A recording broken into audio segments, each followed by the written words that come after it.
ಪ್ರಾರಂಭ ಮಾಡೋಣ brother.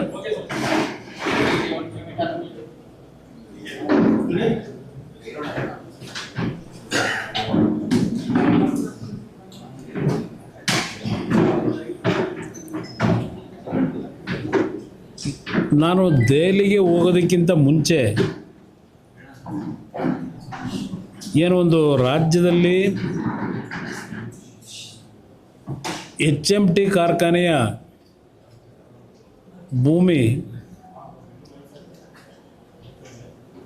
HMT ಅವರು ಅರಣ್ಯ ಇಲಾಖೆಯಿಂದ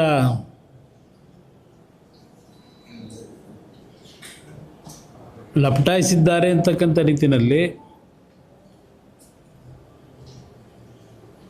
ಒಬ್ಬ ಅಧಿಕಾರಿ ರಿಟೈರ್ಡ್ ಆಗೋದಕ್ಕಿಂತ 2-3 ದಿವಸಗಳ ಮುಂಚೆ ಈ ಒಂದು ನೋಟಿಸನ್ನು ಇಶ್ಯೂ ಮಾಡಿ ಹೋದರು. ಅದಕ್ಕೆ ನಾನು ನಿಮ್ಮಗಳ ಮುಂದೆ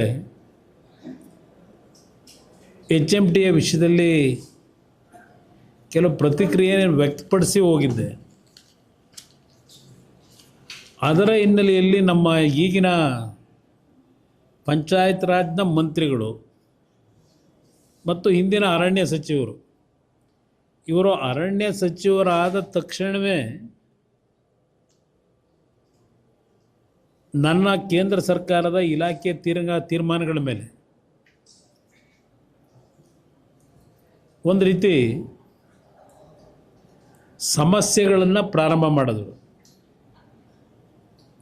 ಅದರಲ್ಲಿ ಪ್ರಮುಖವಾಗಿ ಯಾವೊಂದು ಕುದುರೆಮುಖ QSL ಕಂಪ್ನಿ ಏನಿದೆ ಆ ಕಂಪ್ನಿಗೆ ನಾನು ಕೇಂದ್ರದಲ್ಲಿ ಮಂತ್ರಿ ಆದ ಪ್ರಮಾಣವಚನ ಸ್ವೀಕಾರ ಮಾಡಿದ ನಂತರ ಮೊದಲನೆಯ ಸಹಿ ಕುದುರೆಮುಖದ ಆಕ್ಟಿವಿಟೀಸ್ಗೆ ಸುಮಾರು 1700 ಕೋಟಿ ಹಣವನ್ನು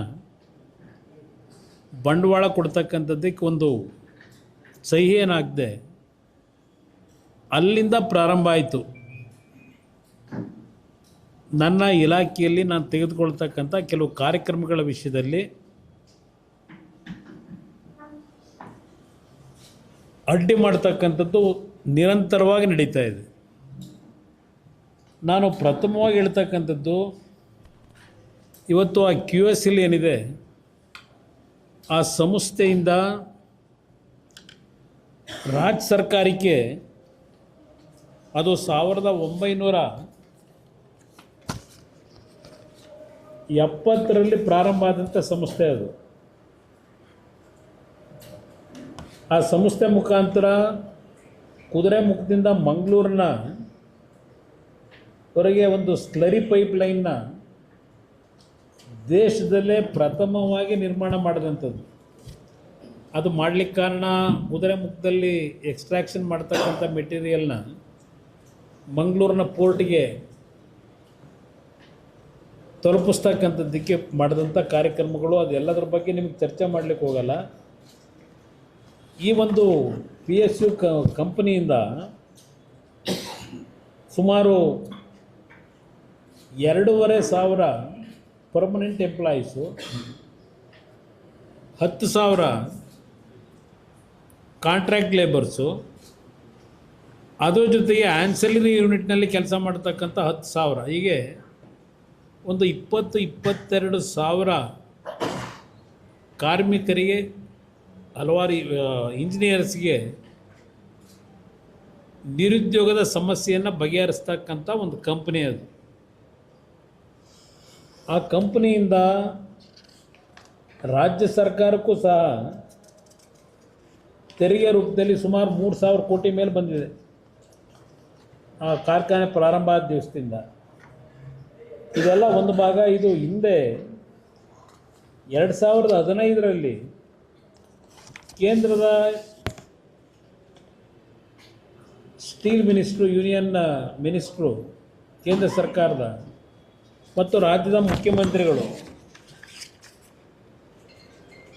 ಅವರು ಜಾಯಿಂಟ್ ಸಭೆ ಮಾಡಿರ್ತಕ್ಕಂಥದ್ದು ಒಂದು 2015ರಲ್ಲಿ ನಡೆದಿರ್ತಕ್ಕಂಥದ್ದು ಒಂದು ಭಾಗ. 16ರಲ್ಲಿ 16-17ರಲ್ಲಿ ಇದೇ ಸಿದ್ದರಾಮಯ್ಯನವರು ದೇವದಾರ ಫಾರಂ ಏನಿದೆ, ದೇವದಾರ ಗಣಿ ಪ್ರದೇಶ, ಅದನ್ನು QSL ಕಂಪ್ನಿಗೆ ಕೊಡ್ತಕ್ಕಂಥ ತೀರ್ಮಾನ ಏನು ಮಾಡಿದ್ರು, ಆ ಕಂಪ್ನಿಯಿಂದ ಸುಮಾರು 500 ಕೋಟಿಗೂ ಹೆಚ್ಚಿನ ಹಣ ಆ ದೇವದಾರ ಏರಿಯಾದಲ್ಲಿ ಇವರೇನು ಫಾರೆಸ್ಟ್ ಏರಿಯಾನ ಕೊಟ್ಟರು, ಗಣಿ ಪ್ರದೇಶವನ್ನು 546 ಕೋಟಿ ಹಣ ಕಟ್ಟಿದ್ದಾರೆ ಅದಕ್ಕೆ QSL ಕಂಪ್ನಿಯಿಂದ ದೇವದಾರ ಐರನ್ ಓರ್ ಮೈನಿಂಗ್ಗೆ. ಅದರಲ್ಲಿ 194 ಕೋಟಿ ಅಲ್ಲೇನು ಫಾರೆಸ್ಟ್ನ ಒಂದು ಇಂಪ್ರೂವ್ಮೆಂಟ್ ಮಾಡೋದಕ್ಕೆ, ಮರ ಕಡದ ಕಡೆ ಮತ್ತು ವೈಲ್ಡ್ ಲೈಫ್ ಮ್ಯಾನೇಜ್ಮೆಂಟಿಗೆ, ಇದೆಲ್ಲದಕ್ಕೂ ಸೇರಿ ಒಂದು 194 ಕೋಟಿ ಹಣ ಕೊಟ್ಟಿದ್ದಾರೆ.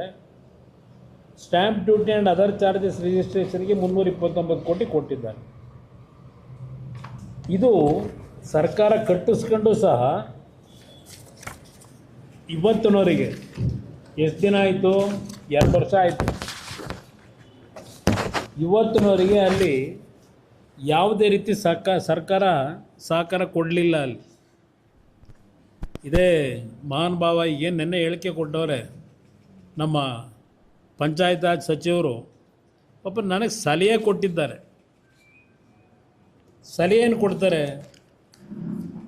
HMT ಅರಣ್ಯ ಭೂಮಿ ಕುಮಾರಸ್ವಾಮಿ ಆರೋಪಕ್ಕೆ ಕಂಡ್ರೆ ತಿರುಗೇಟು, ಉಕ್ಕಿನ ಕಾರ್ಖಾನೆ ಪುನಶ್ಚೇತನಗೊಳಿಸಲಿ ಅಂತ ಒಂದು ಹೇಳಿಕೆ ಕೊಟ್ಟವ್ರೆ. QSLನ ಮುಗಿಸೋದಕ್ಕೆ ಏನು ಮಾಡಿದ್ದೀರಿ? ನಾನು ಇವರು ಯಾವಾಗ QSL ಕಂಪ್ನಿ ಹಲವಾರು ಜನ ನಿರುದ್ಯೋಗಿಗಳು, ಸಾವಿರಾರು ನಿರುದ್ಯೋಗಿಗಳು ಬೀದಿಗೆ ಬರ್ತಾರಲ್ಲ ಅಂತೇಳಿ ನಮ್ಮ NMDC ಸಂಸ್ಥೆಯಿಂದನೇ ಅವ್ರಿಗೆ ಐರನ್ ಓರ್ ಕೊಡಿಸಿ ಇಲ್ಲಿವರೆಗೆ ತಳ್ಳಿದ್ದೀನಿ. ಕಾರ್ಖಾನೆ ಇನ್ನೂ ಜೀವ ಕೊಟ್ಟಿದ್ದೀನಿ. ಅದನ್ನು ಒಂದು ಕಡೆ ನಾವು NMDCಗೆ ಮರ್ಜ್ ಮಾಡಿ ಏನಾದರೂ ಮಾಡಿ ಆ ಕಾರ್ಖಾನೆ ಉಳಿಸ್ಬೇಕು, 1970ರಲ್ಲಿ ಪ್ರಾರಂಭ ಆಗಿರೋದು ಅಂತಕ್ಕಂಥದ್ದಕ್ಕೆ ನಾನು ನಿರಂತರವಾಗಿ ಪ್ರಯತ್ನ ಪಡ್ತಾಯಿದ್ದೀನಿ. ನೀವು ಸರ್ಕಾರದಲ್ಲಿ ಕೊಟ್ಟಿರೋ ಕೋಆಪ್ರೇಷನ್ ಏನು ನಮಗೆ ಇಲ್ಲಿ ಹೇಳ್ತೀರಿ ಉಕ್ಕಿನ ಕಾರ್ಖಾನೆ ಪುನಶ್ಚೇತನಗೊಳಿಸಲಿ ಅಂತ ಹೇಳಿ. ನಾನು ಭೀಮಣ್ಣ ಇದು ಎಂತ ಕಂಡ್ರೆ ಈಶ್ವರ ಕಂಡ್ರೆ ಕೇಳಿ ನಾನು ಮಾಡಬೇಕಾ? ಈ ರಾಜ್ಯಕ್ಕೆ ನನಗೆ ಸಿಕ್ಕಿರ್ತಕ್ಕಂಥ ಅವಕಾಶದಲ್ಲಿ ಯಾವ ಥರ ಈ ಒಂದು ರಾಜ್ಯಕ್ಕೆ ನನ್ನ ಇಲಾಖೆಯಿಂದ ಕಾರ್ಯಕ್ರಮ ತರಬೇಕು ಅಂತಕ್ಕಂಥದ್ದಕ್ಕೆ ಈಶ್ವರ ಖಂಡ್ರೆಯಿಂದ ನಾನು ಹೇಳಿಸ್ಕೋಬೇಕಾಗಿಲ್ಲ. ಪದೇ ಪದೇ HMTಯ ಕಾರ್ಖಾನೆಯ ವಿಷಯದಲ್ಲಿ ಇಲ್ಲಿ ಹೇಳಿಕೆ ಕೊಟ್ಟಿದ್ದಾರೆ. 7 ಕೋಟಿ ಕನ್ನಡಿಗರ ಆಸ್ತಿ. ಹೌದಪ್ಪ, ನಂದು ಆಸ್ತಿ ಅಲ್ಲ, ನಿಂದು ಆಸ್ತಿ ಅಲ್ಲ, ಅದು ರಾಜ್ಯದ 7 ಕೋಟಿ ಕನ್ನಡಿಗರ ಆಸ್ತಿನೇ. ಇದು ಕರ್ನಾಟಕದ ಆಸ್ತಿ. ನೀನು ಹೇಳಿದ ಮೇಲೆ ನನಗೇನು ಮನವರಿಕೆ ಆಗಿಲ್ಲ. ಇದು ನಾನು ಕೇಳಲಿಕ್ಕೆ ಬಯಸ್ತೀನಿ ನಮ್ಮ ಮಂತ್ರಿಗಳಿಗೆ. 2006 ನಾನು ಮುಖ್ಯಮಂತ್ರಿ ಆಗಿದ್ದ ಆಕಸ್ಮಿಕ, ಅದಕ್ಕಿಂತ ಮುಂಚೆ 5 ವರ್ಷ ಇತ್ತಲ್ಲ ಸರ್ಕಾರ. ಆ ಸರ್ಕಾರದಲ್ಲಿ ಯಾರ್ಯಾರು ಮಂತ್ರಿಗಳಿದ್ರು, ಯಾವ ಕಂಪ್ನಿಗಳು ಯಾರ್ಯಾರು, ಆ ಸಂದರ್ಭದಲ್ಲಿ ಸುಮಾರು 177 ಎಕರೆನೋ ಏನು ಪದೇ ಪದೇ ಹೇಳ್ತಿರಲ್ಲ. HMT ವಶದಲ್ಲಿರುವ ಭೂಮಿಯ ಪೈಕಿ 280 ಎಕರೆ ಪ್ರದೇಶದಲ್ಲಿ ಅರಣ್ಯ ಸ್ವರೂಪದ ನಡುತೋಪಿದೆ. ಹೋಗೋಣ ಎಲ್ಲ ಇದೆಲ್ಲಿ 280 ಎಕರೆ ನಡುತೋಪಿ ಎಷ್ಟು ಮರ ಇದೆ ಅಲ್ಲಿ ಅಂತ ನೋಡೋಣಂತೆ. ಮಾಧ್ಯಮ ಸ್ನೇಹಿತರು ಅವ್ರನ್ನೂ ಬರೋಕ್ಕೆ ಹೇಳ್ಬಿಡಿ, ಹೋಗೋಣಂತೆ ನೋಡೋಣ, ಪರೀಕ್ಷೆ ಮಾಡೋದ ನಡುತೋಪನ. ಅದರಲ್ಲಿ ನಡುತೋಪಿದೆ. ಪಕ್ಕದಲ್ಲಿರುವ ಪಾಳು ಬಿದ್ದ ಕಟ್ಟಡಗಳಲ್ಲಿ ಸಿನಿಮಾ ಧಾರಾವಾಹಿ ಶೂಟಿಂಗ್ ನಡೆಯುತ್ತಿದೆ. ಅರಣ್ಯ ಭೂಮಿಯನ್ನು ಅಕ್ರಮವಾಗಿ ವಾಣಿಜ್ಯ ಉದ್ದೇಶಕ್ಕೆ ಬಳಸುತ್ತಿದೆ. ಅಕ್ರಮವಾಗಿ 165 ಎಕರೆ ಭೂಮಿಯನ್ನು ಕೇವಲ 300 ಕೋಟಿಗೆ ಮಾರಾಟ ಮಾಡಿದೆ. ಕುಮಾರಸ್ವಾಮಿ ಸ್ಥಳಕ್ಕೆ ಭೇಟಿ ನೀಡಿ ಇದೆಲ್ಲವನ್ನು ಪರಿಶೀಲಿಸಲಿ ಎಂದು ಸವಾಲು ಹಾಕಿದರು.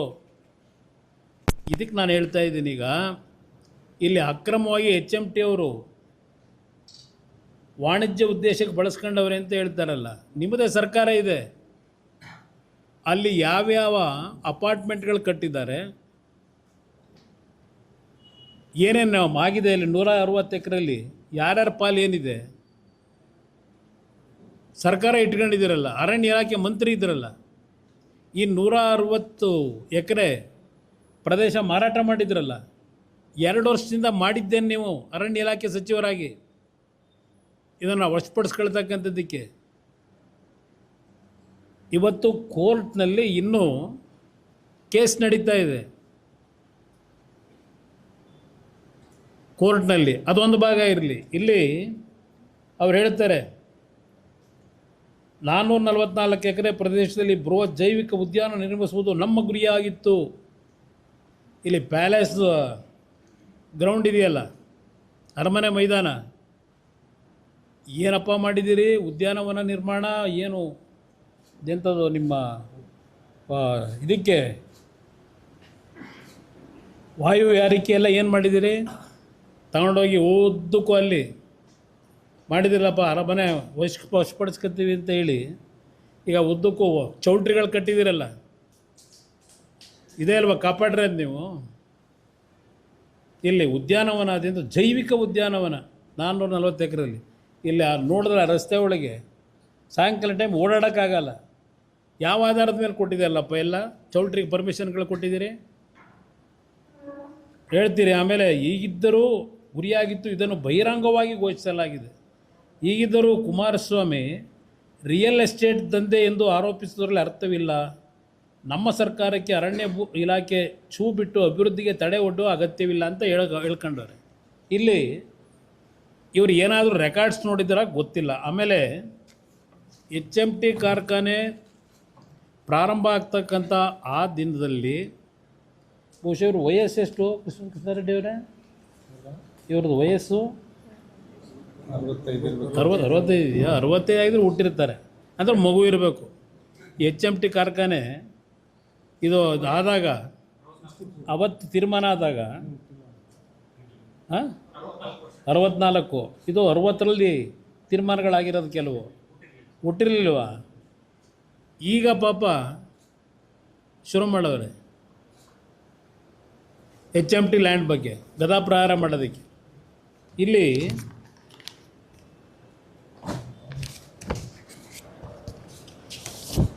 ಪದೇ ಪದೇ ಎಷ್ಟು ಸಲ ನಾನು ಹೇಳೋದು ಇವರಿಗೆ, ನಾನು ಏನೋ ಒಂದು HMT ಕಾರ್ಖಾನೆ ನಾನು 2 ವರ್ಷದಿಂದ ಪಡ್ತಿರೋ ಶ್ರಮ ನನಗೆ ಗೊತ್ತು. ಅದನ್ನು ಯಾವ ರೀತಿ ರಿವೈವ್ ಮಾಡಿಸ್ಬೇಕು ಅಂತೇಳಿ ಪ್ರಧಾನಮಂತ್ರಿಗಳು ಆರ್ಥಿಕ ಸಚಿವರನ್ನ ಮನವೊಲಿಸ್ತಕ್ಕಂಥದ್ದಕ್ಕೆ ಡಿಸ್ಇನ್ವೆಸ್ಟ್ಮೆಂಟ್ ಆಗಿದೆ. ಅಂಥದಕ್ಕೆ ಒಂದು ಕಾಯಕಲ್ಪ ಕೊಡಬೇಕು ಅಂತ ಹೇಳಿ ನಾನು ಹೊರಟ್ರೆ ನನಗೆ ಬೆಂಬಲ ಕೊಡಬೇಕು ಇವರು, ಇದನ್ನು ಹಾಳು ಮಾಡಲಿಕ್ಕೆ ಹೊರಡಬೇಕು ಇವರು. ನ್ಯಾಷನಲ್ ಲೆವೆಲ್ನಲ್ಲಿ ಇದು ಬರ್ತಕ್ಕಂಥದ್ದಕ್ಕೆ HMT ಅರಣ್ಯ ಇಲಾಖೆಗೆ ಸೇರಿರ್ತಕ್ಕಂಥ ಭೂಮಿ ಅಂತೇಳಿ ದೊಡ್ಡ ದೊಡ್ಡ ಅಕ್ಷರದಲ್ಲಿ ನ್ಯಾಷನಲ್ ನ್ಯೂಸ್ ಮಾಡಿದ್ದೀರಲ್ಲ.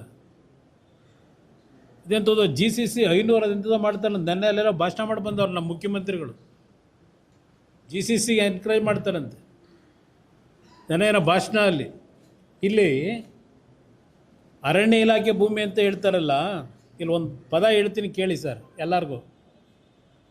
ಯಾವ ಪ್ರೊಸೀಡಿಂಗ್ ಅವತ್ತಿನ 1960 ಆಗಿದೆ ಅನ್ನೋದಕ್ಕೆ, subject to sanctions grant of land from out of the Peenya plantation and Jarakabande Kaval Bangalore range to the HMT Limited Jalahಳ್ಳಿ for their watch factory and extension of existing township etc.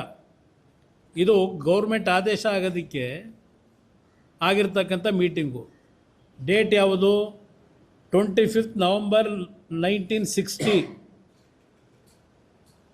ನಾನು ಇನ್ನೂ ಹುಟ್ಟು 1 ವರ್ಷ ಆಗಿದ್ದಾಗ, ನಾನು 1959 ಡಿಸೆಂಬರಲ್ಲಿ ಹುಟ್ಟಿದ್ದೆ. ನವಂಬರ್ ಅಂದರೆ 1 ವರ್ಷ ಆಗಿತ್ತು, 1 ವರ್ಷದ ಮಗು ನಾನು. ಇಲ್ಲಿ letter number so and so 17th October 60 from the Chief Conservator of Forest in Mysore, Bangalore. representation dated 21st October 1960 from the managing director HMT. ಇಲ್ಲಿ ಏನು ಹೇಳ್ತಾರೆ, H M T limited Jalahalli H M T ಲಿಮಿಟೆಡ್ನಿಂದ ಒಂದು ಮನವಿ ಏನು ಕೊಡ್ತಾರೆ, 260 ಎಕರೆ ಅಂದರೆ H M T limited Jalahalli Bangalore have requested for the release of 260 acres of forest land from Jarkebande Kaval and Pinia plantation, Bangalore range for the location of their proposed watch factory extension and laying of township etc.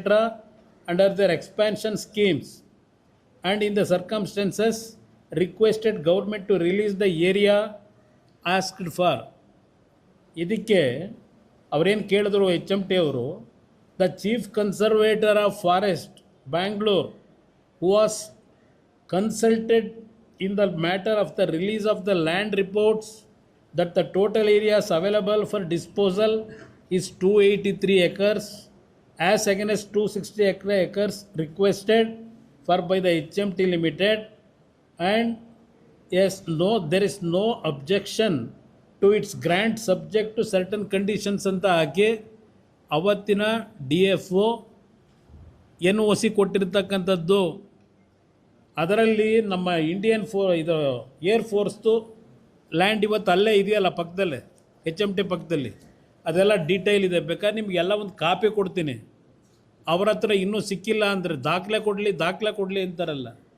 ಇಲ್ಲಿ ಏನೇನು proceeding ಆಗಿದೆ, ಕಂಡೀಷನ್ಗಳೇನು, ಇದೆಲ್ಲ records ಇದೆ. ಇಷ್ಟೆಲ್ಲ ಇದ್ದು ನಮ್ಮ ಹತ್ರ ಇವರು ಇಲ್ಲಿವರೆಗೂ ನಡ್ಕೊಂಡು ರೀತಿಗಳಿದೆಯಲ್ಲ ಕಳೆದ 2 ವರ್ಷದಿಂದ, ಇವರು ಆ್ಯಕ್ಚುಲಿ ಫಾರೆಸ್ಟಿಂದಲೂ ಕ್ಲಿಯರೆನ್ಸ್ ತೊಗೊಂಡವ್ರೆ, ಗ್ರ್ಯಾಂಟ್ಗೆ ಹಣ ಕಟ್ಟಿದ್ದಾರೆ, ಗ್ರ್ಯಾಂಟ್ ಮಾಡಿದ್ದಕ್ಕೂ ಹಣ ಕಟ್ಟಿದ್ದಾರೆ ಇದರಲ್ಲಿ ಸರ್ಕಾರಕ್ಕೆ. ಅವತ್ತಿನ ಕಾಲದಲ್ಲಿ ಪದೇ ಎಚ್ ಎಮ್ ಟಿ ಬಗ್ಗೆ ಅರಣ್ಯ ಅತಿಕ್ರಮಣ 160 ಎಕರೆ ಯಾವ್ಯಾವ ಕಾಲದಲ್ಲಿ ಸೇಲ್ ಮಾಡಿದ್ದಾರೆ, ಏನು ಮಾಡಿದ್ದೀರಪ್ಪ ಅದನ್ನಾಗಿದ್ದರೆ ನಿಮ್ಮ ಅರಣ್ಯ ಇಲಾಖೆಗೆ ಸೇರಿದರೆ. ಜಕ್ಕೂರ್ ಪ್ಲ್ಯಾಂಟೇಷನ್ನು ಯಾರ್ಯಾರು ಕಟ್ಟಿದ್ದಾರೆ ಮನೆಗಳನ್ನ, ಈಗ ಅಲ್ಲಿ ಜಕ್ಕೂರ್ ಪ್ಲ್ಯಾಂಟೇಷನ್ 300 ಚಿಲ್ಲರೆ ಎಕರೆ, 170 ಎಕರೆನ ಅವತ್ತಿನ ಮಹಾರಾಜರು ನಿಮ್ಮ ಜಕ್ಕೂರು ಇದಕ್ಕೆ ಇದನ್ನು ಪ್ಲೇನ್ ಇದಕ್ಕೆ ಎಂಥದ್ದು ಟ್ರೈನಿಂಗ್ ಸೆಂಟ್ರ್ ಮಾಡಿದ್ರಲ್ಲ, ಅದಕ್ಕೆ 170 ಎಕರೆ ಕೊಟ್ಟಿದ್ರು. 270 ಎಕರೆ ಆ ಕಡೆ ಭಾಗದಲ್ಲಿ ಕಟ್ಕೊಂಡವ್ರಲ್ಲ ಜಕ್ಕೂರ್ ಪ್ಲ್ಯಾಂಟೇಷನ್ನು. ಅದು ಫಾರೆಸ್ಟ್ ಅಲ್ವಾ? 2 ವರ್ಷ ಇದ್ರಲ್ಲಪ್ಪ, 3 ವರ್ಷ ಫಾರೆಸ್ಟ್ ಮಂತ್ರಿಯಾಗಿ ಎಲ್ಲೆಲ್ಲಿ ಉಳಿಸ್ಬಿಟ್ಟಿದ್ದೀರಿ? ಒಂದು ಮಾತಾಡೋಕ್ಕೂ ಒಂದು ಇತಿಮಿತಿ ಇರಬೇಕು ನಿಮಗೆ. ಕೋರ್ಟಲ್ಲಿ ಕೇಸ್ ನಡೀತಾ ಇದೆ, ಅಲ್ಲೆಲ್ಲೋ ಇನ್ನೊಂದು ಆ ಕಡೆ ಇದೆಯಲ್ಲಪ್ಪ ನಮ್ಮ ಇಲ್ಲಿ ಅದ್ಯಾವುದೋ ಕಾನ್ಕಾರ್ಡ್ದು ಇನ್ನೂ ಕೇಸ್ ನಡೀತಾನೆ ಇದೆ. ಯಾವುದಾದ್ರು ಇನ್ನೊಂದು ನಿಮ್ಮ ಕಾಡ್ಗೋಡಿ ಪ್ಲ್ಯಾಂಟೇಷನ್ನು ಉಳಿಸಿದ್ದೀರ, ಕಾಡ್ಗೋಡಿ ಪ್ಲ್ಯಾಂಟೇಷನ್ನ ಇನ್ನೂ ಕೇಸ್ ನಡೀತಾ ಇದೆ. Concord India private limited versus. ಇದು ಈ ರಾಜ್ಯದಲ್ಲಿ ಯಾವ್ಯಾವ ರೀತಿ, ಯಾಕೆಂದರೆ ನಾನಿದ್ದಿದ್ದು ಕೇವಲ 14 ತಿಂಗಳು 18 ತಿಂಗಳು, ಆ 18 ತಿಂಗಳಿನಲ್ಲಿ ಇದೇ ಏರಿಯಾದಲ್ಲಿ ಎಚ್ ಎಮ್ ಟಿ ವ್ಯಾಪ್ತಿಗೆ ಬರ್ತಕ್ಕಂಥ ಯಾವುದೇ ಭೂಮಿಯನ್ನು ರಿಜಿಸ್ಟ್ರೇಷನ್ ಮಾಡಬಾರ್ದು ಅಂತ ಹೇಳಿ ಸರ್ಕಾರದಿಂದ ಡೈರೆಕ್ಷನ್ ಕೊಟ್ಟು ನಿಲ್ಲಿಸಿದೆ ನಾನು ಮುಖ್ಯಮಂತ್ರಿ ಆದಮೇಲೆ. ಅದಕ್ಕಿಂತ ಮುಂಚೆ 160 ಎಕರೆ ಮಾರಾಟ ಮಾಡಿದ್ದೀರಲ್ಲ, ಸರ್ಕಾರದ ಸ್ವಾಮಿಗೆ ಕೊಟ್ಟಿದ್ರೆ ಓಕೆ, ಇಸ್ರೋಗೋ ಇನ್ನೊಂದು ಕೊಟ್ಟಿದ್ರೆ ಅದು ಸರ್ಕಾರಕ್ಕೆ ಸೇರಿರ್ತಕ್ಕಂಥದ್ದು, ಅದರಿಂದ ದೇಶಕ್ಕೆ ಏನೋ ಒಂದು ಕಾಂಟ್ರಿಬ್ಯೂಷನ್ ಇದೆ. ಇನ್ನುಳಿದಿದೆಯಲ್ಲಪ್ಪ ಕಟ್ಟಿದಾರಲ್ಲ ಮಲ್ಟಿ ಸ್ಟೋರ್ಡ್ ಬಿಲ್ಡಿಂಗ್ಗಳು, ಯಾವ್ಯಾವ ಪ್ರೈವೇಟ್ ಕಂಪ್ನಿಗಳಿಗೆ ಯಾವ್ಯಾವ ಬಿಲ್ಡರ್ಗಳಿಗೆ ಕೊಟ್ಟಿದ್ರಿ, ತನಿಖೆ ಮಾಡಿ ಏನಾದರೂ ನೋಟಿಸ್ ಕೊಟ್ಟಿದ್ದೀರಾ ಅವರಿಗೆ? ಎಚ್ ಎಮ್ ಟಿಗೆ ನೋಟಿಸ್ ಕೊಡೋದಕ್ಕೆ ಮೊನ್ನೆ ಯಾರೋ ಅಧಿಕಾರಿ ರಿಟೈರ್ಡ್ ಆಗಿ ಹೋಗ್ಬೇಕಾದ್ರೆ ಯಾರಪ್ಪ ಡೈರೆಕ್ಷನ್ ಕೊಟ್ಟಿರೋದು? ಕೆಲವೇ ದಿವಸಗಳಲ್ಲಿ ಏನೋ ಒಂದು ರಿವೈವಲ್ ಮಾಡಲಿಕ್ಕೆ, ಒಂದು ಹೊಸ ಕಾಯಕಲ್ಪ ಕೊಡ್ಲಿಕ್ಕೆ ನಾವು ಹೊರಟಿದ್ರೆ ಬೆಂಬಲ ಕೊಡಬೇಕು. ಈ ರೀತಿ ಹೇಳಿಕೆಗಳು ಕೊಟ್ಕೊಂಡು ಏನು ಸಾಧನೆ ಮಾಡ್ತೀರಿ ನೀವು? ನಾವು 1.5 ಲಕ್ಷ ಕೋಟಿ ಅದೇನೋ ಇದು ಕೊಡ್ತಾರಂತ ಈಗ ಬೆಂಗಳೂರು ನಗರದ ಅಭಿವೃದ್ಧಿಗೆ 1.5 ಲಕ್ಷ ಕೋಟಿ. ಎಲ್ಲಿದೆ ದುಡ್ಡಿದ್ರಲ್ಲಿ ಸರ್ಕಾರದಲ್ಲಿ 1.5 ಲಕ್ಷ ಕೋಟಿ ಹಾಕೋದಕ್ಕೆ? ಯಾರ್ಯಾರ ತಲೆ ಮೇಲೆ ಸಾಲ ಒರೆಸಿ ಮುಂದೆ ಯಾರ್ಯಾರನ್ನ ಎಲ್ಲಿಗೆ ತಗೊಂಡೋಗಿ ನಿಲ್ಲಿಸಬೇಕು ಈ ರಾಜ್ಯನ ಅಂತ ಮಾಡಿದ್ದೀರಿ. ಇದಲ್ಲದೆ ಬೆಂಗಳೂರಿನಂಥವು ಇನ್ನೂ ಮಾದರಿಯಾಗಿ ಇನ್ನೂ ಟೈರ್ 2 ಟೈರ್ 3 ಕಟ್ತಾರಂತೆ ಸಿಟಿಗಳನ್ನ. ಬೆಂಗಳೂರು ಥರ ಬೆಂಗಳೂರನ್ನ ಮಹಾನ್ ಚೆನ್ನಾಗಿ ಕಟ್ಟಿದ್ದೀರಿ. ಈಗ ಕೆಂಪೇಗೌಡರು ಕಟ್ಟಿದ ಬೆಂಗಳೂರು ನೋಡ್ತಾ ಇಲ್ವಾ ಈಗ? ಸಿಂಗಾಪುರ ಮಾಡಿರೋದನ್ನ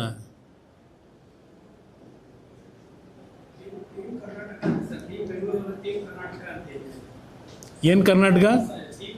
ಥೀಮ್ ಕರ್ನಾಟಕ. ಸದ್ಯ ಬೆಂಗಳೂರು ಸರಿ ಮಾಡಿ ಆಮೇಲೆ ನೋಡೋಣ ಕರ್ನಾಟಕ ಮಾಡೋದನ್ನ.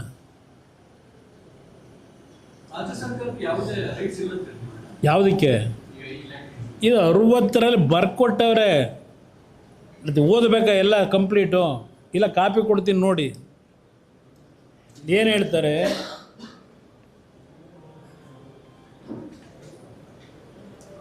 The government in the circumstances is accordingly pleased to direct that an area of 80 acres shown in yellow sketched lines in the sketch number 2160 comprising of serial numbers 18, 19, 35, 36 Jharkhand Kaval be disforested and placed at the disposal of the revenue department forthwith for assignment in favor of the HMT. ಡಿಸ್ಫಾರೆಸ್ಟು ಮಾಡಿದ್ದಾರೆ. ಇದೆಲ್ಲ ಆಗಿ hand over ಮಾಡಿದ್ದಾರೆ ಅವರಿಗೆ. ಆಮೇಲೆ ಹಲವಾರು condition ಹಾಕಿದ್ದನ್ನೆಲ್ಲ fulfil ಆಗಿದೆ ಮೀಟಿಂಗ್ಗಳಾಗಿ. Defence land ಎಷ್ಟು ಬಿಡಬೇಕು ಡಿಫೆನ್ಸ್ನವರಿಗೆ, ರಸ್ತೆ ಏನು ಮಾಡಬೇಕು ಡಿಫೆನ್ಸ್ ಇದಕ್ಕೆ ಡಿಸರ್ವ್ ಆಗದಾಗೆ ಹಲವಾರು ರೀತಿಯಲ್ಲಿ ಕಂಡೀಷನ್ಗಳು ಅವತ್ತು ಹಾಕಿ ಫುಲ್ಫಿಲ್ ಮಾಡಿ ಕ್ಲಿಯರ್ ಮಾಡಿರೋದು. ಇದನ್ನು ತಗೊಂಡೋಗಿ ನಮ್ಮ ಅರಣ್ಯ ಇಲಾಖೆ ಸೇರಿರ್ತಕ್ಕಂಥದ್ದನ್ನು ಸ್ವೇಚ್ಛಾಚಾರವಾಗಿ ಮಾರಾಟ ಮಾಡಿಬಿಟ್ರು. ಓದಕ್ಕೆ ಬರಲ್ವಾ ಏನಾಗಿದೆ ಅಂತ ಹೇಳಿ? ಎಷ್ಟು ಸಲ ರಿಕ್ವೆಸ್ಟ್ ಮಾಡಿದ್ದೀನಿ. ಇವತ್ತು ಕರ್ನಾಟಕ ರಾಜ್ಯ ಸರ್ಕಾರಕ್ಕೂ ನಮ್ಮ ಇಲಾಖೆಯಲ್ಲಿರ್ತಕ್ಕಂಥ PSU ಕಂಪ್ನಿಗಳಲ್ಲಿ ಇರ್ತಕ್ಕಂಥ ಡಿಫರೆನ್ಸ್ಗಳಿಗೆ ಒಂದು ಮೀಟಿಂಗ್ ಕರೀರಿ. ನಾನೇ ಬರೋಕ್ಕೆ ತಯಾರಾಗಿದ್ದೀನಿ. ಚರ್ಚೆ ಮಾಡೋಣ, ಕೂತು ಸಾಲ್ವ್ ಮಾಡೋಣ ಇದನ್ನೆಲ್ಲ ಅಂತೇಳಿ ನಾನು ಈ ರಾಜ್ಯದ ಮುಖ್ಯಮಂತ್ರಿಗೆ ರಿಕ್ವೆಸ್ಟ್ ಮಾಡಿಸಿದ್ದೀನಿ. ಹಿಂದೆ ಇದ್ದವ್ರಿಗೆ ಈಗಿರೋರಿಗಲ್ಲ. ಅದರಿಂದ ಪದೇ ಪದೇ ಸುಳ್ಳು ಆಪಾದನೆ ಮಾಡಿ ಅವತ್ತು 25,000 30,000 ಕೆಲಸಗಾರರಿದ್ದರು. ಇವತ್ತೆಲ್ಲ 100-150 ಜನ ಇರ್ಬೋದು. ಅದಕ್ಕೆ ಏನೋ ಒಂದು ಹೊಸ ಒಂದು ಜೀವ ಕೊಡಬೇಕು ಅಂತ ಹೊರಟ್ರೆ ನನಗೆ ಬೆಂಬಲ ಕೊಡಬೇಕು ನೀವು. ಈ ರಾಜ್ಯ ಸರ್ಕಾರ ಕಾಲಿಡಿದು ಎಳಿಬೇಕು ನೀವು, ಅಡ್ಡಿ ಮಾಡ್ಕೊಂಡು ಪ್ರತಿಯೊಂದಕ್ಕೂ. ಉಕ್ಕಿನ ಕಾರ್ಖಾನೆಯನ್ನು ಹೇಳೋರಲ್ವಾ, ನಾನು ಇವ್ರ ಕೈಯಲ್ಲಿ ಹೇಳಿಸ್ಕೋಬೇಕಾ? ಪಕ್ಕದ ಆಂಧ್ರ ಪ್ರದೇಶದಲ್ಲಿ 1,30,000 ಕೋಟಿ ಇನ್ವೆಸ್ಟ್ಮೆಂಟ್ ಮಾಡಿ ಆರ್ಸೆಲರ್ ಮಿಟ್ಟಲ್ ಆ್ಯಂಡ್ ನಿಪ್ಪಾನ್ ಕಂಪ್ನಿ. ನಾನೇ ಫೌಂಡೇಶನ್ ಸ್ಟೋನ್ಗೆ ಹೋಗಿದ್ದೆ. ಅವ್ರು ಏನೇನು ಸಹಕಾರ ಕೇಳಿದ್ರು ನಮ್ಮ ಇಲಾಖೆ ಅಂತ ಕೊಟ್ಟಿದ್ದೀವಿ. ಇಲ್ಲಿ ಯಾತಕ್ಕೆ ಬಂದಿದ್ದೀರಪ್ಪ? ಇಲ್ಲಿ ಯಾರು ಬಂದವ್ರು? ಇಲ್ಲಿ ಬಂದವ್ರಿಗೆಲ್ಲ ಕೇಳಬೇಕಾಗಿದೆ ನಾವು, ಬನ್ರಪ್ಪ ಅಂತ. ಇವರು ಏನು ಯಾರು ಮಾಡದೇ ಇರೋದು ಮಾಡಿದ್ದೀವಿ ಅಂತಾರೆ. ಹೇಳಮ್ಮ ಹೇಳಿ. ಹಾಂ, ಒಬ್ಬೊಬ್ಬರು ಕೇಳಿ.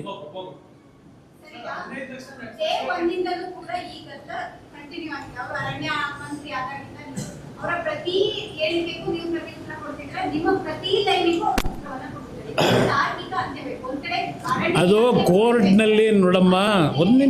ಒಂದು ನಿಮಿಷ ಈಗೇನು ನಾಳೆ ಬೆಳಗ್ಗೆ ಅವ್ರು ಹೇಳಿದ ತಕ್ಷಣ ಬಂದು ಅಕ್ವೈರ್ ಮಾಡ್ಕೊಳಕ್ಕಾಗಿದೆಯಾ? ಇದು ಅಪ್ರಚಾರ ಮಾಡಬೇಡಿ ಅನ್ನೋದಕ್ಕೆ ಹೇಳ್ತಾ ಇರೋದು ನಾನು. ಈಗಲೂ ನೀವೇನಲ್ಲಿ ಬಂದಲ್ಲಿ ಭೂಮಿ ಮುಟ್ಟಕ್ಕಾಗಲ್ಲ. ಕೋರ್ಟು ಸ್ಟೇ ಕೊಟ್ಟಿದ್ದಾರೆ, ಕೋರ್ಟಲ್ಲಿ ನಡೀತಾ ಇದೆ. ಇದೆಲ್ಲ ವ್ಯಾಜ್ಯಗಳು ಅಂತಿಮವಾಗಿ ಕೋರ್ಟ್ನಲ್ಲಿ ತೀರ್ಮಾನ ಆಗಬೇಕಲ್ಲ, ನಾವು ಮಾಡೋಕ್ಕಾಗಲ್ಲ. ಅದರಿಂದ ಕೋರ್ಟ್ನಲ್ಲಿ ಇದರ ಬಗ್ಗೆ ವಾದ ಪರವಾದ ಎರಡೂ ನಡೀತಾ ಇದೆ, ವಾದ ಪ್ರತಿವಾದಗಳು. ಅಲ್ಲಿವರೆಗಾದರೂ ಕಾಯಬೇಕಲ್ಲ. ಇವರೆಲ್ಲ ಏನು ಖ್ಯಾತೆ ತೆಗೆದವ್ರೆ ಅದು ಸರಿಪಡಿಸೋದಕ್ಕೆ. ಇಲ್ಲಿ ಡಾಕ್ಯುಮೆಂಟು ನಮ್ಮ ಹತ್ರ ಆನ್ ರೆಕಾರ್ಡ್ಸ್ ನಾವು ಹೇಳ್ತಾ ಇರೋದು. ನೀವೇನು ಇಟ್ಕೊಂಡು ಹೇಳ್ತಾ ಇದ್ದೀರಿ? ನಿಮ್ಮ ಹತ್ರ ಏನಿದೆ?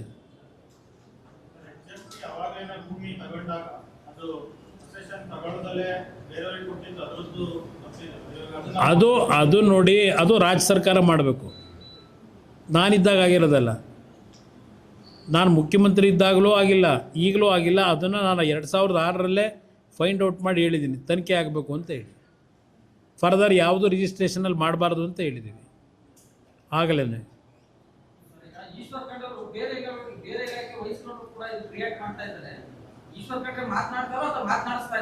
ಜನ ಬೇರೆ ಯಾರೋ ಮಾತಾಡಿಸ್ತಿರ್ಬೇಕು. ಅವತ್ತಿಂದಲೂ ಅದೇ ಆಗಿರೋದು.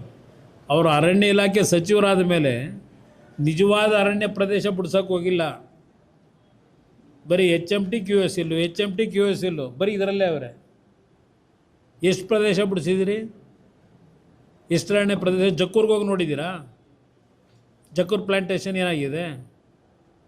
ಏನೇನು ರೆಕಾರ್ಡ್ಗಳು ತಿದ್ರು? ಯಾರ್ಯಾರಲ್ಲವ್ರೀಗ ಅಲ್ಲಿ ಜಕ್ಕೂರ್ ಪ್ಲಾಂಟೇಶನಲ್ಲಿ? ಈಗ ಕಾಡ್ಗೋಡಿ ಪ್ಲಾಂಟೇಶನ್ 600 ಎಕರೆನೋ 700 ಎಕರೆನೋ ಏನಾಗಿದೆ ಇವತ್ತದು? ಏನಾದ್ರು ಬಿಡಿಸಿದ್ದೀರಾ?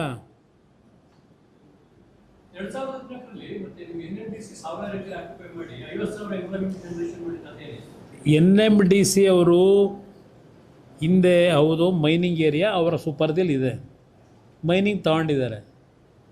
ದೇಶದ ಹಲವಾರು ಪ್ರದೇಶದಲ್ಲಿ NMDCಯಿಂದ ಮೈನಿಂಗ್ ಎಕ್ಸ್ಟ್ರಾಕ್ಷನ್ ಆಗ್ತದೆ. ನಾಟ್ ಓನ್ಲಿ ಇಂಡಿಯಾ, ಈವನ್ ಅಬ್ರಾಡಲ್ಲೂ ಇದೆ ಆ್ಯಕ್ಟಿವಿಟೀಸು NMDCಯಿಂದ. ಇಲ್ಲಿ ಕರ್ನಾಟಕ ರಾಜ್ಯದಲ್ಲೂ ಸಹ ಬಳ್ಳಾರಿ ಡಿಸ್ಟಿಕ್ನಲ್ಲಿ ಒಂದು 2-2.5 ಸಾವಿರ ಎಕರೆ ಲ್ಯಾಂಡ್ ಇದೆ. ನಾನು ಸಹ ಹಲವಾರು ಇಂಡಸ್ಟ್ರೀಸ್ ಆಗ್ತಕ್ಕಂಥವ್ರಿಗೆ ರಿಕ್ವೆಸ್ಟ್ ಮಾಡ್ತಾ ಇದ್ದೀನಿ, ಬನ್ನಿ ನಮ್ಮ ರಾಜ್ಯದಲ್ಲೂ ಮತ್ತೊಂದು ಉಕ್ಕಿನ ಕಾರ್ಖಾನೆ ಮಾಡಲಿಕ್ಕೆ ಬೆಂಬಲ ಕೊಡಿ ಅಂತ ಹೇಳಿ, ಇನ್ವೆಸ್ಟ್ಮೆಂಟ್ ಮಾಡಿ ಅಂತ ಹೇಳಿ. ಇಲ್ಲ, ಅದೆಲ್ಲ ಇದರಲ್ಲಿ ಚೊಂಬಲ್ಲಿ ನೀರು ಬಿಡ್ತಾವ್ರೀಗ. ಹೇಳೋರಲ್ಲ, ಬಿಡಿ ಅಧಿಕಾರಿಗಳು ಹೇಳೋರಲ್ಲ. 10 ಕೋಟಿ ಅಲ್ಲ, ಮೋರ್ ದೆನ್ 60 to 70 crores ಆಗಿದೆ.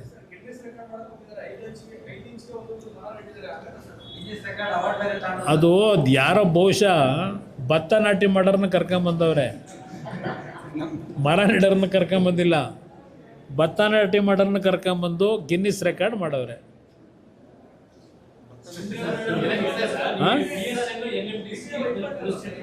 ಏನು ಹೇಳಿ? ನಾನು ಅವ್ರ ಕೈಯಲ್ಲಿ ಹೇಳಿಸ್ಕೋಬೇಕು, VSLನ ಪುನಶ್ಚೇತನಗೊಳಿಸಿ ಅಂತಿಲ್ಲ. ಅವ್ರ ಕೈಯಲ್ಲಿ ಹೇಳಿಸ್ಕೋಬೇಕಾಗಿದೆಯಾ? ಅವ್ರ ಕೈಯಲ್ಲಿ ಹೇಳಿಸ್ಕೊಂಡು ನಾನು ಮಾಡಬೇಕಾಗಿಲ್ಲ. ನಾನು ಏನು ಕೆಲಸ ಮಾಡಬೇಕು ಮಾಡ್ತಾಯಿದ್ದೀನಿ. ಅದೆಲ್ಲ ಪ್ರಚಾರ ಮಾಡ್ಕೊಳಕ್ಕೆ ಹೋಗಿಲ್ಲ. ದಿನ ಫುಲ್ ಪೇಜ್ ಆರ್ಟಿಕಲ್ ಬರೆಸ್ಕೊಂಡು ಏನು ನಾನು ಮಾಡೋಕ್ಕೆ ಹೋಗಿಲ್ಲ.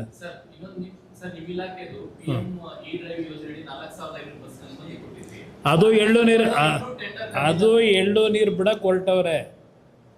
4,500 ಬಸ್ ಬಗ್ಗೆನೂ ದಿನ ಖ್ಯಾತೆ ನಡೀತಿದೆಯಲ್ಲ, ಯಾಕೆ? ಈಗ ಬೇರೆ ರಾಜ್ಯದವರು ಯಾಕೆ ಡಿಮ್ಯಾಂಡ್ ಇದೆ ಬಸ್ಗಳು ಕೊಡಿ ಅಂತ ಹೇಳಿ?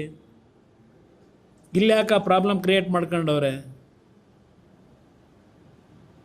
ಈವನ್ ಬ್ಯಾಟ್ರಿ ಚಾರ್ಜಿಂಗ್ ಇದರಲ್ಲೂ 2,000 ಕೋಟಿಲಿ 500 ಕೋಟಿ ರಿಲೀಸ್ ಆದರೆ ಅದರಲ್ಲಿ 120 ಕೋಟಿ ಕರ್ನಾಟಕಕ್ಕೆ ಕೊಟ್ಟಿದ್ದೀನಿ ಇಲಾಖೆಯಿಂದ.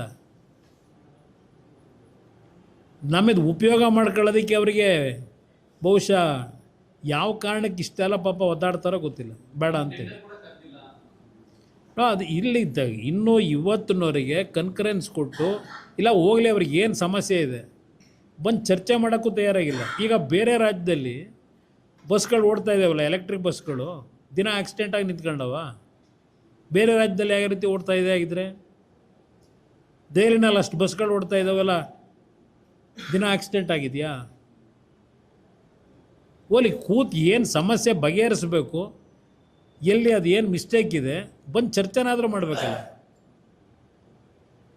ಅದು ಮಾಡಲಿಲ್ಲ ಇವತ್ತಿನವರಿಗೆ. ಯಾವ ಸ್ವಾಭಿಮಾನ ಅವರಿಗೆ?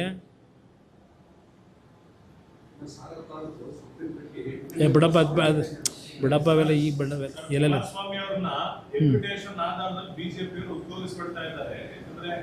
ಕುಮಾರಸ್ವಾಮಿ ಅವರು ದೆಹಲಿಗಿಂತ ಕರ್ನಾಟಕದ ಮೇಲೆ ಒಲವು ಜಾಸ್ತಿ ಆಗಿದೆ, ಈ ಕಡೆ ಬರೋದಕ್ಕೆ ಈಗಾಗಲೇ ರೆಡಿ ಆಗ್ತಾರೆ ಲಕ್ಷ್ಮಣ ಸವದಿ. ನೋಡಿ, ನಾನು ನಾಡಿದ್ದು 12ನೇ ತಾರೀಕು ವೆಸ್ಟ್ ಬೆಂಗಾಲ್ಗೆ ಹೋಗ್ತಾ ಇದ್ದೀನಿ.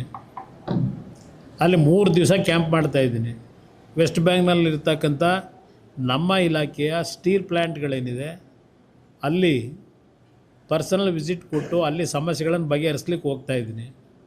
ಬಹುಶಃ ನನ್ನ ಟೂರ್ ಪ್ರೋಗ್ರಾಮ್ಗಳು ಏನು ಮಾಡಿದ್ದೀನಿ 2 ವರ್ಷದಲ್ಲಿ ತೆಗೆದು ನೋಡಿದ್ರೆ ನಾನು ಎಷ್ಟು ಪ್ರವಾಸ ಮಾಡಿದ್ದೀನಿ, ಎಷ್ಟು ಕೆಲಸ ಮಾಡಿದ್ದೀನಿ, ನಿಮಗೆ ಎಲ್ಲ ಸಿಗುತ್ತೆ. ನಿಮಗೆ ಬರೀ ಕರ್ನಾಟಕ ಒಂದೇ ಅಲ್ಲ, ನಾನಿವತ್ತು ರಾಷ್ಟ್ರದ 2 ಇಲಾಖೆ ನಡೆಸ್ತಾ ಇರತಕ್ಕಂಥ ಮಂತ್ರಿಯಾಗಿ ಇಡೀ ರಾಷ್ಟ್ರಕ್ಕೆ ಕೆಲಸ ಮಾಡ್ತಾಯಿದ್ದೀನಿ.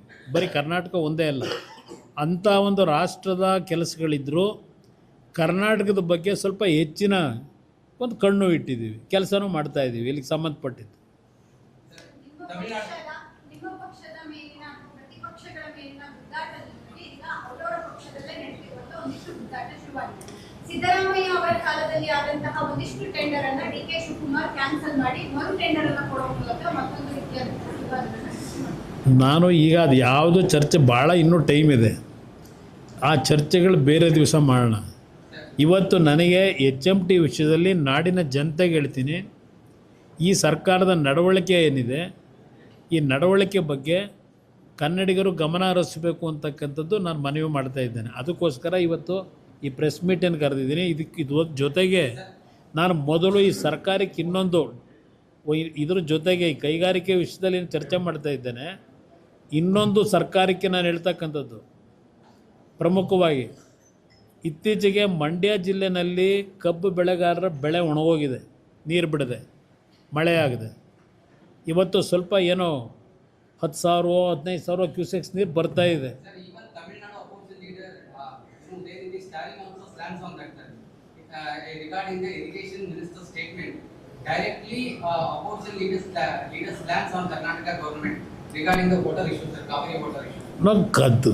Tamil Nadu opposition leaders are treasury bench leaders continuously they are attacking Karnataka from last 50 years. That is different.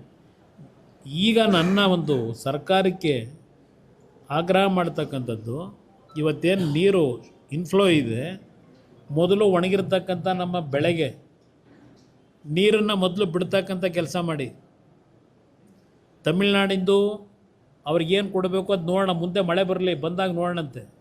ಇವತ್ತು ಏನು ನೀರು ಬರ್ತಾ ಇದೆ, ಈ ನೀರನ್ನು ಬರೀ ತಮಿಳ್ನಾಡಿಗೆ ಕಳೆದಲ್ಲ, ಬಿಟ್ಬಿಟ್ರೆ ಆಗಲ್ಲ ಗೇಟ್ ತೆಗೆದು. ನಮ್ಮ ರಾಜ್ಯದಲ್ಲಿ ಒಣಗಿರ್ತಕ್ಕಂಥ ನಮ್ಮ ಆ ಒಂದು ಕಾವೇರಿ ಬೇಸಿನ್ ಏರಿಯಾದ ರೈತರನ್ನು ಉಳಿಸ್ಲಿಕ್ಕೆ ಮೊದಲು ನೀರು ಬಿಡಿ ಅಂತಕ್ಕಂಥದ್ದನ್ನು ನಾನು ಆಗ್ರಹ ಪಡಿಸ್ತಾ ಇದ್ದೀನಿ.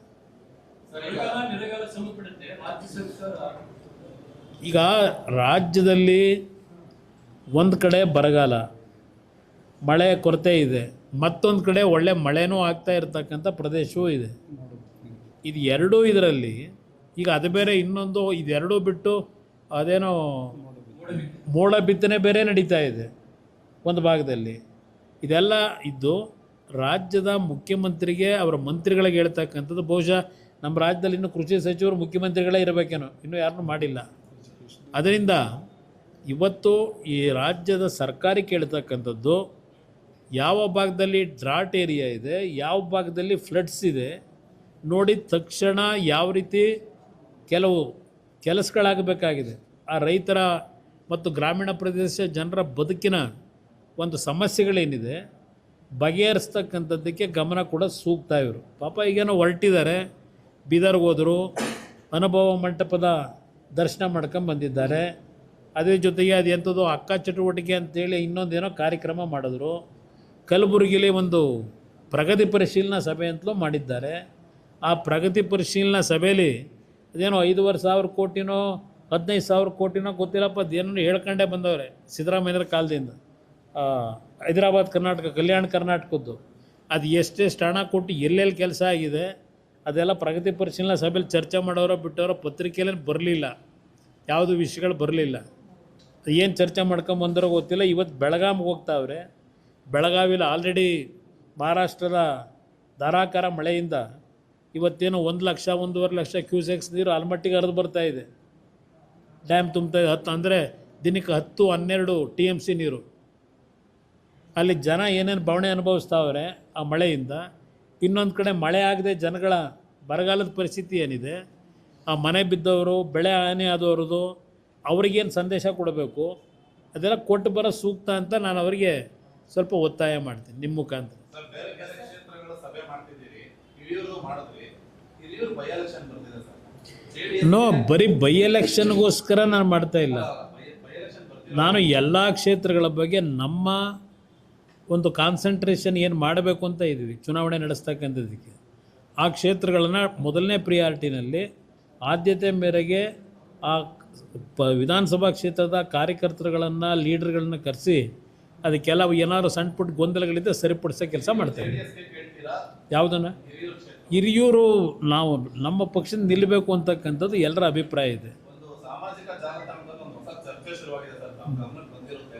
ಕುಮಾರಸ್ವಾಮಿ ಅವರೇ ಬೈ ಎಲೆಕ್ಷನ್ ಕಂಟೆಸ್ಟ್ ಮಾಡ್ಬಿಡ್ತಾರೆ, ವಿರೋಧ ಪಕ್ಷದ ನಾಯಕರ ನನಗೆ ಬರೀ ಬೈ ಎಲೆಕ್ಷನ್ನು, ಆ ಎಲೆಕ್ಷನ್ನು, ಈ ಎಲೆಕ್ಷನ್ ನಿಲ್ಲದೇ ಕೆಲಸನ? ಆ ಪ್ರಶ್ನೆ ಇಲ್ಲ. ಈಗ ನಾನು ಕೇಂದ್ರದಲ್ಲಿ ನರೇಂದ್ರ ಮೋದಿಯವರ ಸರ್ಕಾರದಲ್ಲಿ ಮಂತ್ರಿ ಏನಿದ್ದೇನೆ, ಹಲವಾರು ಜವಾಬ್ದಾರಿ ಕೊಟ್ಟಿದ್ದಾರೆ. ಆ ಜವಾಬ್ದಾರಿ ನಿರ್ವಹಣೆ ಮಾಡ್ತಕ್ಕಂಥದ್ರ ಕಡೆ ನನ್ನ ಗಮನ. ಅದ್ರ ಜೊತೆಗೆ JDS ಮತ್ತು BJP ಮೈತ್ರಿ ಪಕ್ಷದ ಮುಖಾಂತರ ಕರ್ನಾಟಕದಲ್ಲಿ ಇಂಥ ಒಂದು ಕೆಟ್ಟ ಸರ್ಕಾರ ಏನಿದೆ ತೆಗಿತಕ್ಕಂಥ ನಿಟ್ಟಿನಲ್ಲಿ ನಾನು ಹೋರಾಟ, ಇದು ಒಂದು ನನಗೊಂದು ಜವಾಬ್ದಾರಿ ಇದೆ. ಆ ಕೆಲಸ ಮಾಡ್ತಾ ಇದ್ದೀನಿ.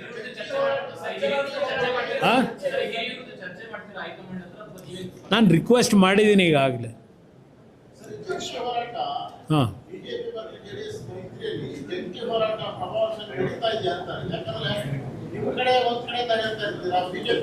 ಯಾವುದನ್ನ? ಯಾವ್ದು ಹೇಳಿ? ಈಗೆಲ್ಲ ಈಗ ಹೊಸದಾಗಿ SIRನ ಒಂದು ಚಟುವಟಿಕೆ ಶುರುವಾದ ಮೇಲೆ ಬಹುಶಃ ಎರಡೂ ಪಕ್ಷಗಳು ಒಟ್ಟಿಗೆ ಒಂದೇ ಧ್ವನಿಯಾಗಿ ಹೋಗ್ತಾ ಇರೋದಕ್ಕೆ ನೋಡ್ತಾ ಇದ್ದೀರಿ. ಒಂದು ಒಟ್ಟಿಗೆ ಹೋಗ್ತಕ್ಕಂಥ ಒಂದು ವಾತಾವರಣ ನಿರ್ಮಾಣ ಆಗಿದೆ. ಅದು ಮುಂದುವರಿಸ್ತೀವಿ ಮುಂದಿನ ದಿನಗಳಲ್ಲಿ. ಹಾಂ, ಏನು ಹೇಳಿ? ಹಾಂ, SIR ಪ್ರಕ್ರಿಯೆ ನಡೆಯೋಕ್ಕೂ ಅಧಿವೇಶನಕ್ಕೂ ಸಂಬಂಧ ಇಲ್ಲ. ಇವತ್ತು ಅಧಿವೇಶನ ಕರೀತಕ್ಕಂಥದ್ದು ಸೂಕ್ತ ನನ್ನ ಅಭಿಪ್ರಾಯದಲ್ಲಿ. ಹಲವಾರು ವಿಷಯಗಳು ಇವತ್ತು ವಿಧಾನಸಭೆಯಲ್ಲಿ ಚರ್ಚೆ ಆಗ್ತಕ್ಕಂಥ ವಿಷಯಗಳಿದೆ. ಆ ದೃಷ್ಟಿಯಿಂದ ವಿಧಾನಸಭೆ ಕಲಾಪ ಮಾಡೋದು ಸೂಕ್ತ. ಯಾರು?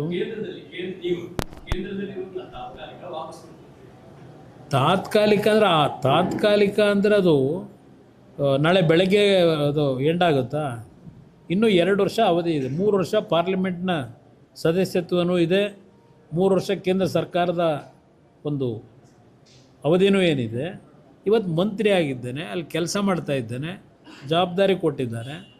ಇಲ್ಲಿ ರಾಜ್ಯದಲ್ಲಿ ಅಲ್ಲಿ ತಾತ್ಕಾಲಿಕವಾದ ಕೆಲಸ ಅಂತ ಹೇಳಿದೆ. ಹಂಗಂತ ಹೇಳಿದ್ರೆ ಇಲ್ಲಿಗೆ ವಾಪಸ್ ಬಂದುಬಿಡ್ತೀನಿ ಅಂತ ಅಲ್ಲ. ನಾನು ಇಲ್ಲೇ ಇನ್ನೂ ಪಕ್ಷದ ಸಂಘಟನೆಗೂ ನಂಗೆ ಜವಾಬ್ದಾರಿ ಏನಿದೆ. ಇದರ ಜೊತೆಗೆ ಕೇಂದ್ರ ಸರ್ಕಾರದಲ್ಲಿ ನರೇಂದ್ರ ಮೋದಿಯವರು ನನಗೆ ಒಂದು ರೆಸ್ಪಾನ್ಸಿಬಿಲಿಟಿಯನ್ನು ಕೊಟ್ಟಿದ್ದಾರೆ. ಆ ರೆಸ್ಪಾನ್ಸಿಬಿಲಿಟಿಗಳನ್ನು ನಡೆಸ್ತಕ್ಕಂಥ ಮುಂದಿನ 3 ವರ್ಷ ನನಗೆ ಅವಧಿ ಇದೆ. ಅಲ್ಲೂ ಕೆಲಸ ಮಾಡ್ತೀನಿ, ಇಲ್ಲೂ ಪಕ್ಷದ ಸಂಘಟನೆ ಮಾಡ್ತೀನಿ.